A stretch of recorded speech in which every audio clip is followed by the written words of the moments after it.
주안한 나에게 안동성결교회 이규철 목사입니다. 우리 주님 안에 있는 사랑과 은총이 가득하시기를 기도합니다.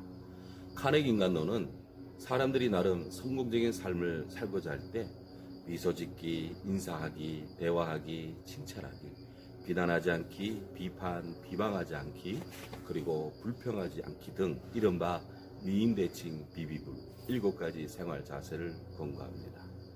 미소, 인사, 대화, 칭찬, 미인대칭은 꼭 해야 될 일입니다. 반면에 비난, 비판, 불평, 비비불은 해서는 안 되는 일입니다. 오늘은 미인대칭 비비불 그 5번째, 비난하지 않기에 대해 생각해보고 실천하도록 합시다. 카네기 인간론에 따르면 인간 처세술 중에서 가장 중요한 것 중에 하나가 남을 비난하지 않고 오히려 이해하려고 노력하는 데 있습니다.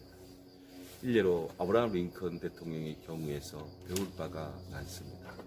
1865년 4월 15일 토요일 아침 포워드 극장에서 삼류 배우 부스에게 저격을 당한 링컨은 극장 맞은편의 어느 싸구려 여관집 침대로 옮겨져 죽음을 기다리고 있습니다. 참담한 심정으로 이 비극적 모습을 지켜보고 있던 스탠튼 국방장관은 혼자말로 중얼거렸습니다. 지금 여기 누워있는 이 사람만큼 완벽하게 인간의 마음을 지배할 수 있는 사람은 아마 없을 것입니다. 과연 링컨은 어떻게 인간의 마음을 지배할 수 있을까요? 링컨은 태어날 때부터 세계 사람들이 존경하는 위인으로 인식될 정도로 훌륭한 인적 배경을 갖고 있었겠습니까? 절대로 아니랍니다. 보통 사람들처럼 링컨 역시 평범한 어린 시절을 보냈습니다. 아니, 어느 면에서 링컨은 당시 사람들 못지않게 다른 사람들을 비난하곤 했습니다. 링컨이 젊은 시절 인디아나주의 한적한 마을인 피존 크리크밸리라는 곳에서 살았는데 그때 링컨은 곧잘 남의 허물을 덜쳐냈을 뿐 아니라 특정한 사람을 조롱하거나 비웃는 시, 편지를 써서 눈에 잘 띄는 길에 떨어 놓기도 했답니다. 링컨이 흘린 그런 글이나 편지 때문에 일생 동안 링컨에게 반감을 갖게 된 사람도 있을 정도였대요.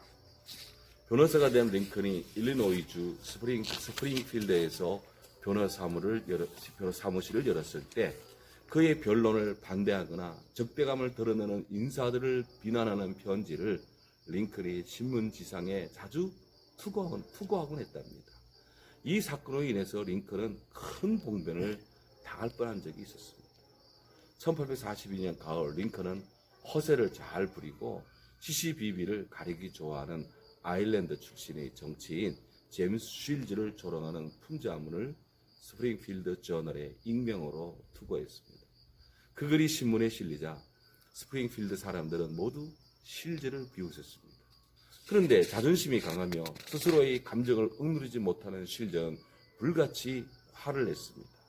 결국 쉴즈는 여러 채널을 동원해서 자기를 비난한 글을 쓴 자가 링컨임을 알아냈습니다. 그 즉시 쉴즈는 곧바로 링컨에게 결투를 신청했습니다. 평소 링컨은 결투라는 것에 대해 반대하는 입장이었습니다.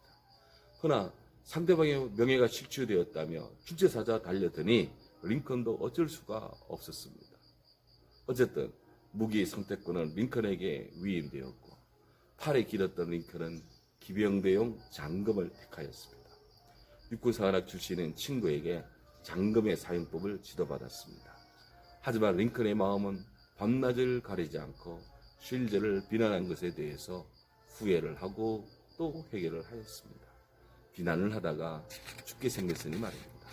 드디어 결투를 하기로 약속한 날, 두 사람은 미시시피 강변의 모래사장에서 만났습니다. 목숨을 건 결투를 시작하려는 그 순간에 쌍방의 입회인들이 적극적으로 중재에 나서서 다행히 결투는 벌어지지 않았습니다. 링컨은 비난의 업보로 닥친 결투 사건으로 인해 커다란 충격을 받았습니다. 그 덕분에 링컨은 사람을 대하는 것에 대해 매우 귀중한 교훈을 얻을 수 있었습니다. 당연히 그 일이 있고 난 후 링컨은 2번 다시 남을 조롱하는 글을 쓰지 않았답니다. 어떠한 일이 있어도 남을 비난하지도 않았고 비판하지도 않게 되었대요. 예수님이 말씀합니다. 비판을 받지 아니하려거든 비판하지 말라.